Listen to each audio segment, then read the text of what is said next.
Hey everyone, it's Zed for me. I'm doing a dash cam installation in my car. If you haven't seen my earlier video about what finally convinced me to invest in a dash cam, definitely check it out. The dash cam that I purchased is the A118 model with 1080p recording and what looks like to me one of the best form factors out there. Dash cam was purchased on eBay and arrived from China in about 1.5 weeks. The box is obviously very generic with a sketch of a CRZ on the front. Looking at the sides, we find more details about the camera, although the information kind of looks generic as well.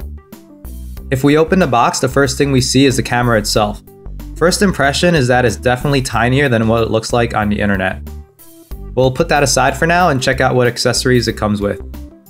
First, there's a 9 to 10 foot mini USB cable for power, followed by some string. I'm assuming it's to help out with neatly hiding away the wires. Then the manual, which is definitely full of important information, and in this case it's actually precise and accurate information on this particular camera model. Then we have some mounts.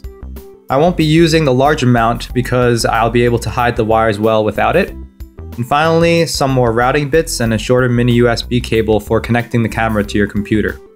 Alright, so back to the camera. Some notable features are the tiny 1.5-inch screen for viewing what you're actually recording, as well as a lens that you can swivel up and down to adjust the camera angle. Be careful though, because once you attach the mount to the windshield, you can't actually move it side to side, and so your best bet is to put it on carefully so that the camera angle is actually facing forward and not to the left or to the right.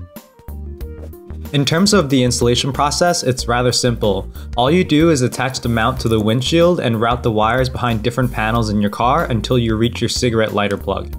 If your car's cigarette plug only gives power when the car is on, then you can just plug in the adapter and you're all set.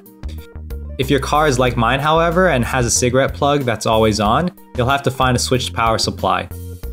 I hardwired my dash cam into a switched power source that I found inside the center console. Looking from outside the car, you can see that it's quite difficult to see that I even have a dash cam, although I definitely wouldn't leave the dash cam on the windshield if I'm away from the car in a sketchy neighborhood.